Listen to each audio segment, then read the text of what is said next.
These are the jigs? These are the fletching jigs. These happen to be left wing, and left wing and right wing, meaning you have to use a left wing bird if you're using this jig. If it's a right wing jig, you use the right wing of the bird. And it has to be the same feather on the bird. If it's left wing, all three have to be left, or if it's right, all three have to be right. Tony is the world's greatest arrow maker. Tony makes all my wooden arrows. Tony has tried to teach me this about several times. It's like teaching a doorknob, but he's going to attempt it one more time. He makes all my wooden arrows. He spines them all correctly. What does the proper spine do, Tony?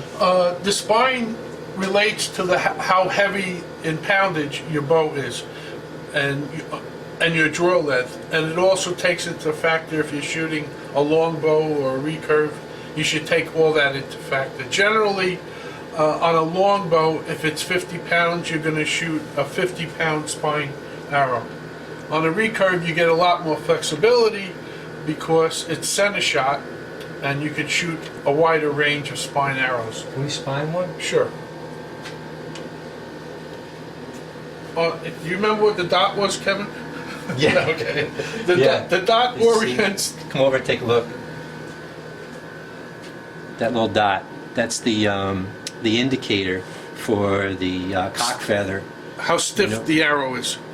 That's when this arrow goes on your bow, that dot tells you how it's stiff on the side of the bow. It's the stiffest part of the arrow. So when you put it on the spine tester, this is a 2-pound weight. It tells you that it's roughly 56 pounds.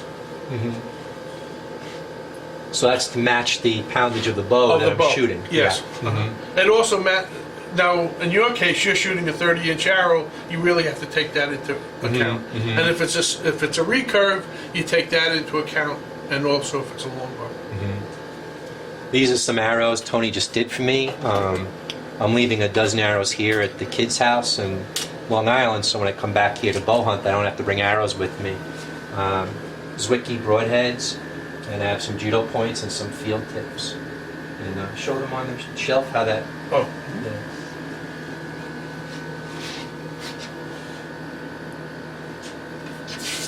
There's the indicator.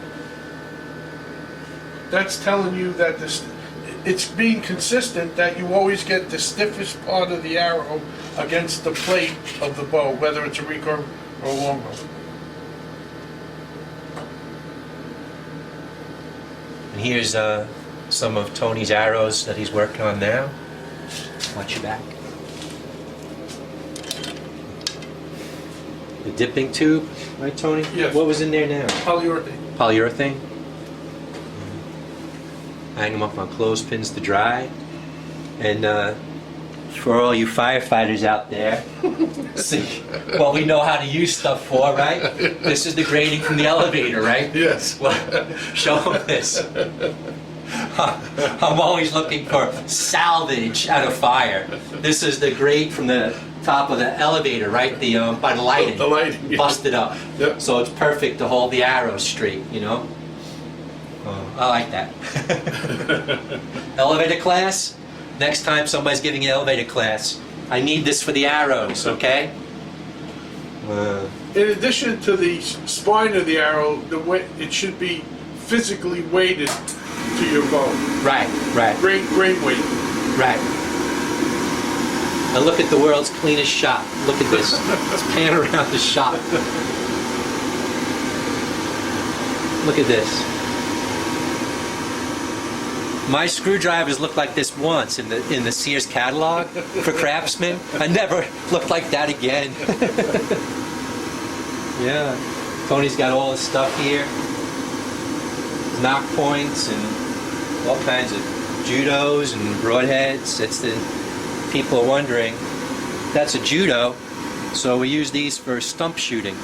I can just shoot into the grass or into the leaves, and with that head it doesn't bury into the grass. I can still find the arrow. Where field point, these bury into the grass. We can't find them. And I brought some old broken arrows for Tony that would have been ruined, but Tony's able to cut these down and make arrows for the kids. Right, Tony? Mm-hmm. Yeah. So we'll head out to Suffolk County Arches now? Sure. Great. Thank you, Sure. Tony. You're Thank you very much. You're welcome.